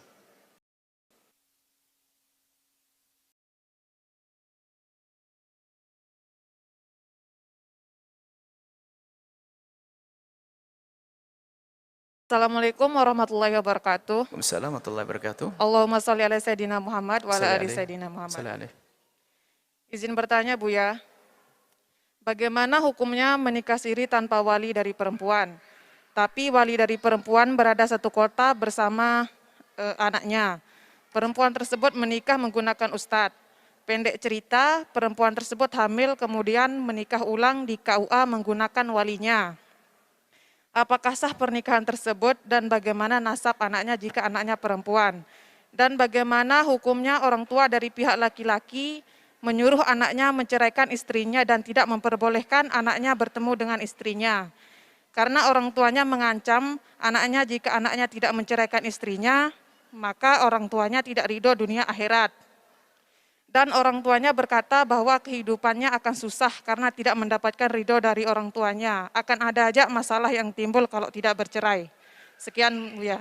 Baik, pertama, kenapa harus terjadi nikah sirri? Ini perlu ditanyakan dulu. Himbauan kami adalah nikah tidak harus dengan nikah sirri. Supaya ada surat di situ, ada tanggung jawab kalau ada permasalahan. Cuman ada sebagian keadaan yang menjadikan seseorang harus nikah sirri. Jadi yang nikah sirri tidak semuanya bisa disalahkan. Tapi sebagai tarbiyah pendidikan yang kami sampaikan, upayakan nikah tanpa sirri. Nikah terang-terangan ada surat. Cuman ada sebagian keadaan harus nikah sirri. Nikah yang tidak diramaikan. Misalnya, seorang laki-laki yang pengen menikah, tapi sama orang tuanya tidak diperbolehkan. Terserah alasannya masalah karir, belum selesai sekolah, dan sebagainya.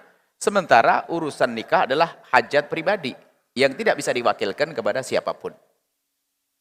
Maka jika betul orang tua melarang harga mati itu memang tidak boleh menikah. Kalau harga hidup, maksudnya jangan nikah dengan itu nak, nikahlah dengan ini, nggak boleh melanggar.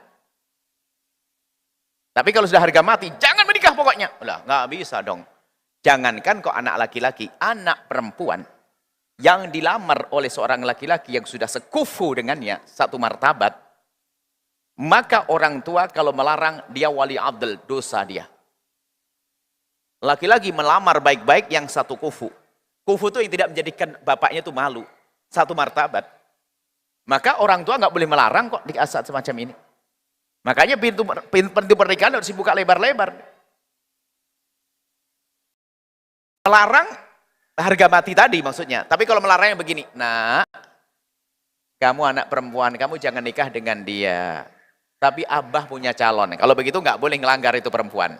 Tapi kalau perempuan ini harga mati oleh orang tuanya, jangan nikah pokoknya, maka perempuan itu sah menikah dengan laki-laki yang sekufu dengannya dengan wali hakim. Bahkan di saat semacam ini, orang tua yang melarang itu haram karena namanya wali adl. Bermaksiat orang tua melarang anaknya yang sudah dewasa, ingin menikah, sudah ketemu calon yang sekufu, yang seagama, yang baik, kok dilarang, dosa orang tua laki-laki. Jangankan kok anak laki-laki, perempuan saja boleh meninggalkan orang tuanya di saat memang orang tuanya keras kepala. Karena apa? Kalau sudah perempuan berkata ingin menikah, hajatnya sudah besar. Kalau dibiarkan masuk wilayah zina, yang dosa orang tuanya. Tapi tetap harus cari restu orang tua sebisa mungkin. Tapi kalau orang tua keras kepala, ini babnya beda. Nah, di saat semacam ini kadang untuk mencari yang halal dengan laki-laki yang kufu tadi, makanya terjadi pernikahan sirri, kadang semacam itu. Namanya nikah sirri, maksudnya nikah yang penting halal dulu untuk menghindar dari haram, tapi harus ada tanggung jawab. Jangan sampai dibuka nikah sirri untuk merendahkan perempuan, untuk main-main perempuan, sirri. Sebab kebanyakan dalam nikah sirri itu yang terdolimi perempuan. Setelah punya anak ditinggal pergi, bingung orang tuanya, perempuan, dan sebagainya. Maka wanita harus waspada dalam hal ini. Tapi banyak wanita yang rela nikah di sirri itu sebagian, termasuk di antaranya yang seorang perempuan, dia ditinggal suaminya meninggal dunia. Anak-anaknya keras kepala semuanya. Kalau ibunya menikah, mau dibunuh, pokoknya begini. Sementara ibunya punya hajat besar urusan pernikahan, dia nikah. Dan saya menyaksikan itu, dia nikah sirri.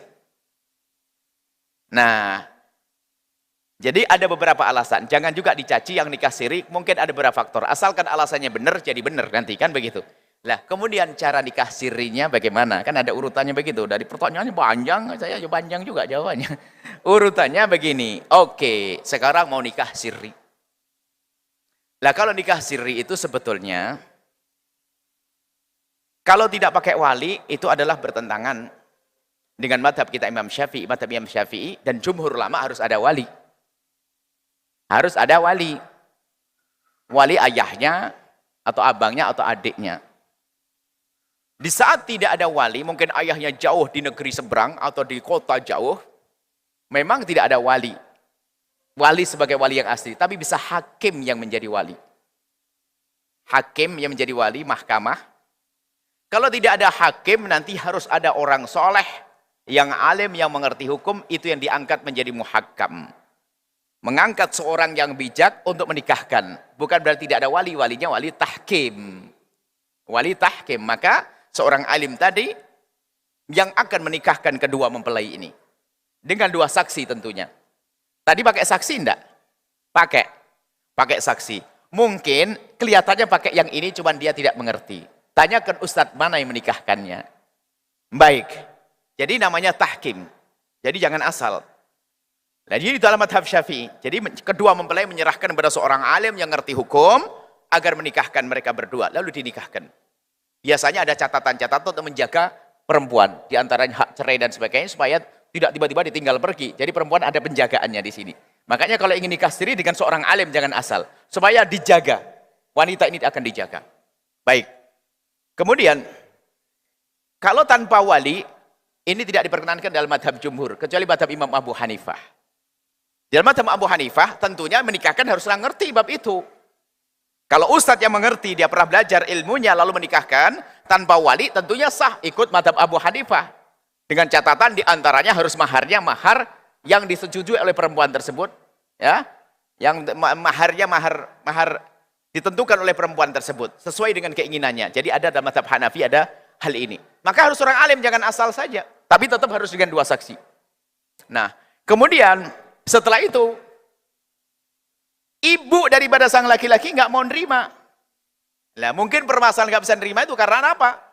Apa sebabnya dulu? Ini panjang kisahnya. Makanya seharusnya orangnya kalau ada beneran ngadep ke Buya ini mau tak rentet dulu, tak preteli dulu. Permasalahannya apa?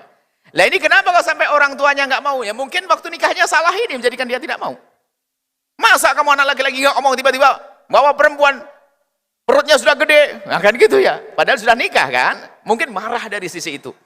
Maka jika kasusnya semacam itu, minta tolong pada ustadz tadi yang menikahkannya agar membuat pendekatan pada sang ibu. Apa bentuknya itu adalah cucu. Kalau ternyata memang dasar orang tuanya keras kepala memang, nggak mengizinkan anak laki yang menikah pun hanya marah-marah saja, maka sang laki-laki harus tetap menjaga anak dan istrinya, biarpun orang tua tidak menyetujui. Kenapa? Doa orang tua yang zalim tidak akan sampai kepada anak. Karena yang dolim orang tuanya. Lah kok nikah nggak boleh? Kan dolim. Maka nggak akan pengaruh kepada sang anak. Yang menjadi pengaruh kalau anak itu dolim. Sudah disuruh nikah sama ini, orang tuanya nggak mau malah nikah yang ini. Hanya gara-gara jatuh cinta. Kenapa anak asmara tadi itu? Itu kan bahaya. Lah, bikin masalah. Lah gitu masuk betul doanya. Ini orang tua keras kepala. Tidak mau menikahkan anaknya. Tiba-tiba anaknya menikah marah-marah lagi. Maka doa kutukan orang tua nggak akan sampai kepada anak. Karena apa? Justru sang anak menyelamatkan orang tuanya agar tidak terjerumus dalam zina. Kalau anak dilarang untuk menikah, lalu anak berzina, orang tua dapat bagian daripada dosa zina. Seperti itu. Kemudian, ya harus upaya untuk terus damai. Sebab biarpun nikah siri tanggung jawab. Hei kaum laki-laki dimanapun anda berada. Bukan main-main. Nikah siri bukan untuk main. Perempuan bukan untuk nikah siri mungkin karena keadaan tertentu. Bisa dilakukan, akan tapi ingat tanggung jawab di hadapan Allah tetap ada. Urusan nafkah, urusan anak, dan seterusnya. Hidup itu ada kisah setelah di dunia, ada kehidupan nanti di akhirat. Bahkan ada sebagian wanita memang kita temui, mereka nyaman dengan nikah siri karena banyak hal, banyak faktor. Jadi jangan juga direndahkan yang nikah siri, tapi ingat, semua wanita yang nikah siri harus waspada. Jangan seperti orang datang kepada kami, Buya, saya nikah siri ditinggal suami saya. Tidak dikasih nafkah, saya dikasih anak 2, tidak tahu rimbanya di mana ini salahmu sendiri. Ya biarpun akhirnya harus kita tolong bagaimana caranya. Saya mau nikah lagi nggak tahu, suami saya nyerai juga enggak. Wah ini kan repot. Ini permasalahan juga dalam bab fikih. Baik seperti itu, panjang, saya jawab panjang juga ini. Ini kalau memang Anda punya masalah tolong selesaikan. Jangan biarkan begitu saja nanti masuk kedurhakaan pada orang tua juga, atau nanti tiba-tiba perceraian tanpa sebab juga haram, dosa. Nyerai orang tanpa sebab nggak boleh. Laki-laki mencerai istri tanpa sebab nggak boleh. Istrinya nggak salah, nggak dosa, haram juga. Baik, karena itu semua bertentangan dengan keindahan yang diinginkan. Nikah harus indah, nikah harus bahagia. Wallahu a'lam bishawab. Baik, syukron Buya. Kemudian kita kembali pertanyaan jamaah bapak-bapak. Satu orang, satu pertanyaan. Mohon untuk berdiri dan disebutkan nama dan tempat tinggal.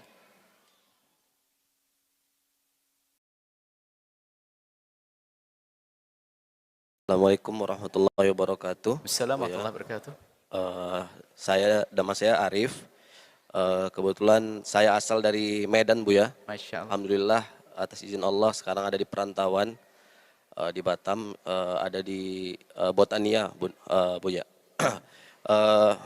Dari yang tadi Buya paparkan memang secara pribadi itu saya alami, Buya, dalam hal bingung kita, Buya, dalam hal membedakan antara teman-teman di dalam kita ada dalam satu grup WhatsApp itu.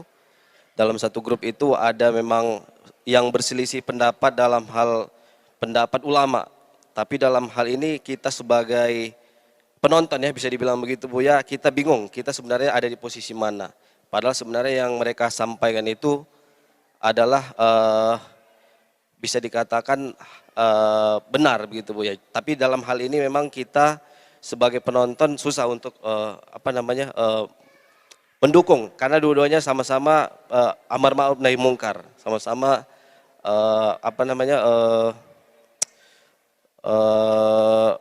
sesuai dengan ahli sunnah wal jamaah. Jadi memang sulit untuk ini cuma yang sampaikan Buya tadi, memang kita harus memang benar-benar pintar untuk menilai dan memilih mana yang harus kita lihat, mana pendapat yang paling benar. Buya, izin bertanya saya terkait dengan tadi penanya sebelumnya bahwa sudah berada di dalam majelis Al-Bahjah. Mudah-mudahan saya dengan anak saya saat ini minta doa dari Buya, mudah-mudahan cita-cita kita setelah ada di Batam ini memang setiap hari yang seperti Buya iklan cik itu masuk ke dalam setiap mobil harus diganti channel 104,7. Mudah-mudahan anak saya lengket di dalam diri dia, makanya ini saya bawa, dan alhamdulillah ini pertama kali saya bisa bertatap langsung dengan Buya. Mohon doanya. Yang ingin saya tanyakan, Buya, keistiqomahan Buya sebenarnya adalah keistiqomahan kita. Saya dengar bahwa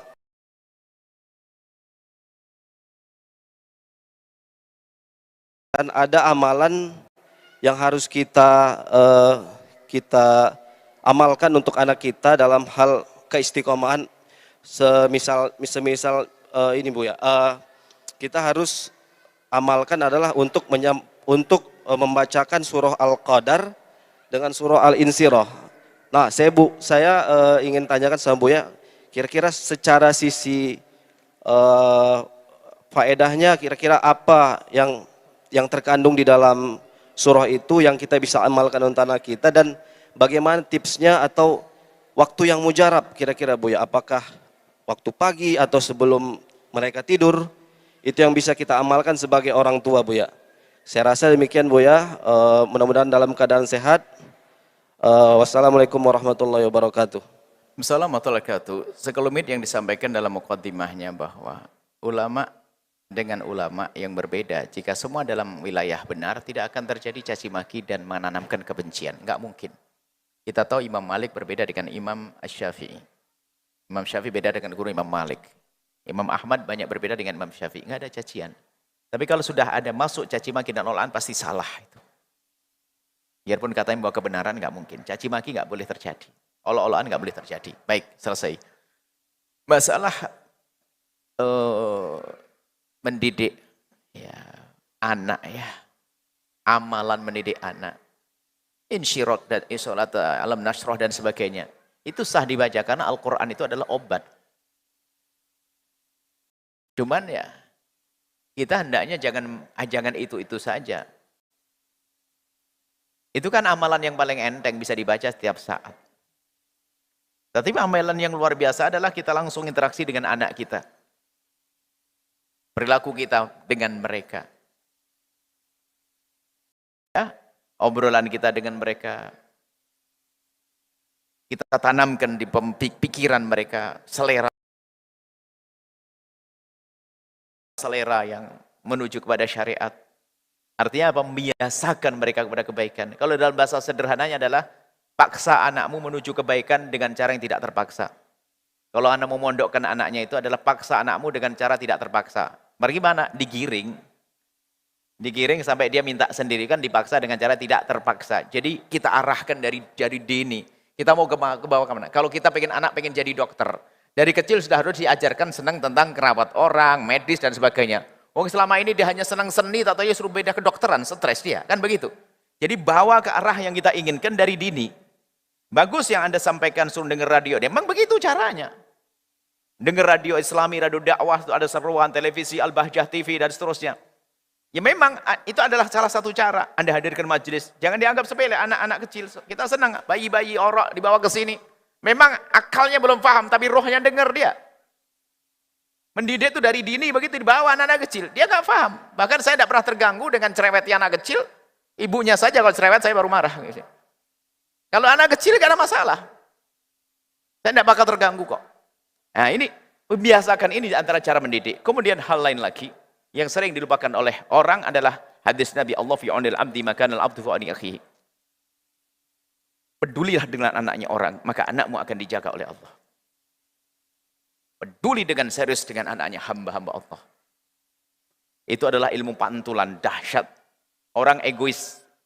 Ada orang pengen anaknya paling pinter, paling alim, paling hebat, paling tenar, mungkin bisa jadi ustadz paling. Ada egois kadang-kadang kalau kita hanya ngerawat anak kita sendiri. Apalagi dia diberi kekayaan, bisa sekolahkan di mana saja. Egois. Tapi kita rubah. Pedulilah dengan anaknya orang, maka lihat Allah yang akan menjaga anak kita sesuai yang dijanjikan oleh Allah melalui lisan Rasulullah. Allah fi aunil abdi makanal abdu fi auni akhi. Allah akan menolong seorang hamba yang peduli dengan orang lain. Misalnya peduli dengan para santri, maka anak kita akan ke bawah. Biarpun seandainya mereka tidak tinggal di pondok pesantren, maka rohnya roh pesantren. Karena apa?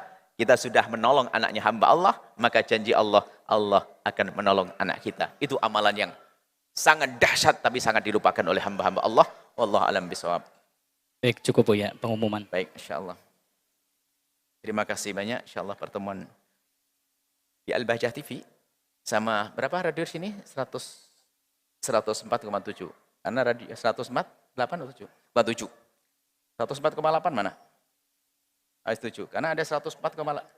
Ada. Jadi radioku itu ada 104,8 dari Kuningan. Ada. Jadi ada radioku banyak. Makanya saya enggak menghafal. Apalagi lama ke Batam, enggak Batam. Lama enggak ke Batam ya lupa. Jangan salahkan saya. Enggak ada yang salah. Bismillah, enggak ada yang salah. 104,7 Al-Bahjah TV. Dan majelis para ulama, para masyayikh, para habaib datangi. Harus kita sibukkan diri kita dengan hal-hal semacam itu. Baik. Kajian rutin muslimah besok dengan Umi Fairuz Ar-Rahbini. Besok pagi pukul 8 sampai selesai hari Kamis. Besok ya. 20. Besok Rabu ya. Besok ya. Besok hari Rabu. Besok hari Rabu 20 Dzulhijjah. 19 Dzulhijjah. Berapa?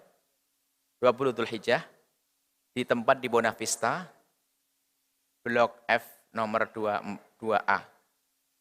Ya, Batam Center. Insyaallah. Sudah jelas ya seperti kebiasaannya, ya, dicarilah. Kemudian ada informasi yang lain. Mohon doa pembangunan Masjid Al-Bahjah Batam. Pembangunan Masjid Al-Bahjah Batam, pembangunan lagi dibangun insyaallah. Bagi yang ingin bergabung, mendermakan rezekinya, diniatkan untuk siapapun yang dikehendaki, langsung ke BSI, nomor rekening 75122222115, atas nama Yayasan Al-Bahjah Batam. Informasinya, mungkin rezeki Anda banyak, pengen langsung menyelesaikan satu masjid, seperti yang selama ini terjadi di tempat lain, langsung ke nomor telepon 0821240677676. Baik, kemudian banyak pengumumannya. Oke, radioku ini untuk donasi membantu untuk kesinambungan radioku. Bisa langsung ke rekening Bank Syariah Indonesia nomor rekening 77710470003. Al-Bahjah Radioku Batam. Karena radio juga perlu biaya operasional. Alhamdulillah hamba-hamba Allah yang selama ini dipilih oleh Allah selalu membantu. Mohon doa juga untuk jamaah akan ada rencana Masjid Agung Batam Center ini akan direnovasi. Amin. Semoga Allah mengirim ahli surga untuk menyelesaikan pembangunan fisiknya, sekaligus Allah akan mengirim yang bakal menyempurnakan pembangunan maknawinya. Bukan fisik saja, tapi juga nilai-nilainya nanti insya Allah. Ini saja, semoga Allah mudahkan dan semua hajat-hajat dikabul berkat Sayyidina Muhammad Al-Fatihah. Bismillahirrahmanirrahim. Kita doa bismillahirrahmanirrahim. Alhamdulillahirrahmanirrahim. Allahumma salli ala Sayyidina Muhammad wa ali Sayyidina Muhammad. Allahumma ya Allah, pandang kami dengan kasih sayang dan cinta dari-Mu ya Allah.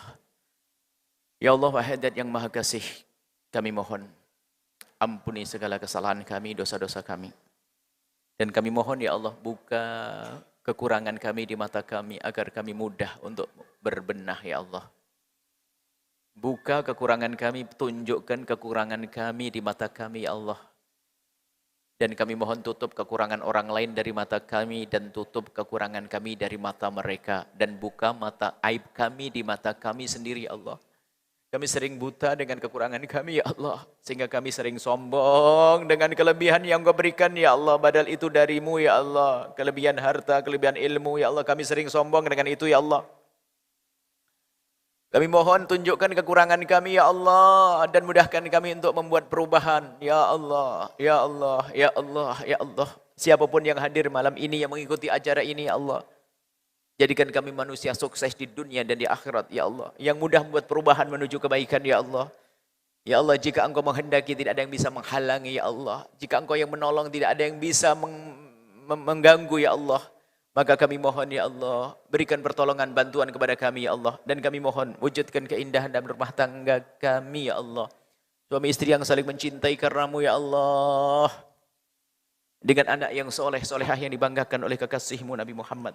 Kami mohon ya Allah, siapapun dari kami ya Allah, yang punya hajat menikah, mudahkan mereka untuk mendapatkan pasangan orang-orang yang Kau ridhoi ya Allah, yang menjadi sebab mereka mulia di dunia dan di akhirat. Dan kami mohon jauhkan kami dari berbuat zalim kepada pasangan kami.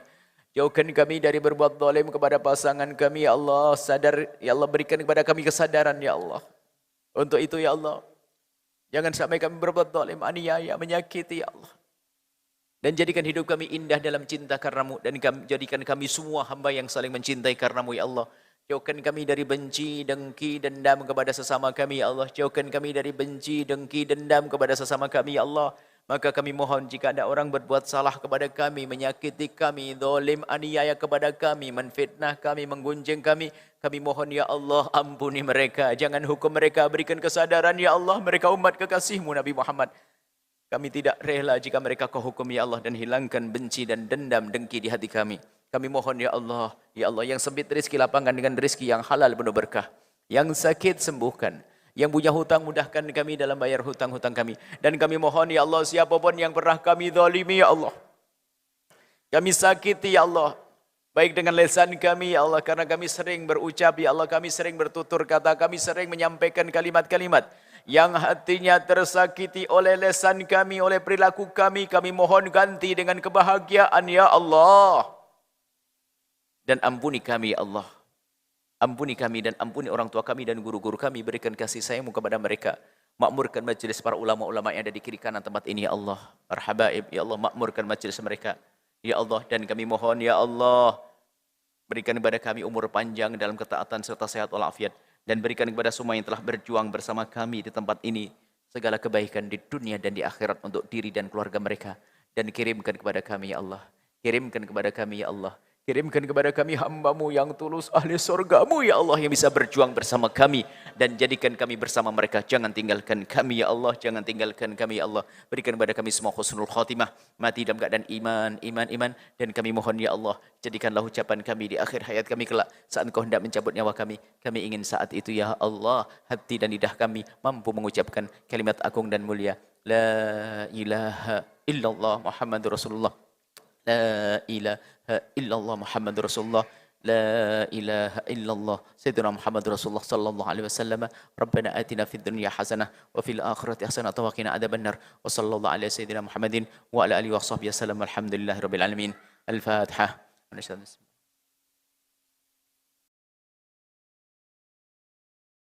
Kasih banyak dan mohon doa selalu. Wabillahi taufiq wal hidayah. Assalamualaikum warahmatullahi wabarakatuh. Waalaikumsalam warahmatullahi wabarakatuh. Syukran katiran kepada guru kita tercinta Al-Mukarram Buya Yahya, dan juga mudah-mudahan ilmu yang beliau sampaikan bermanfaat dan bisa kita amalkan dalam kehidupan kita sehari-hari. Dan juga terima kasih kepada Radio Kun Network yang sudah meliput atau merelay acara kesempatan malam ini. Mudah-mudahan bermanfaat dan berkah. Dan juga mohon maaf kepada para jamaah, para bapak, para ibu, malam ini masih belum bisa musafahah atau salaman langsung dengan guru kita Buya Yahya. Untuk saling sambung hati, kita saling doa mendoakan karena Allah. Terima kasih. Wabillahi taufiq wal hidayah. Assalamualaikum warahmatullahi wabarakatuh. Sallallahu ala Nabi Muhammad.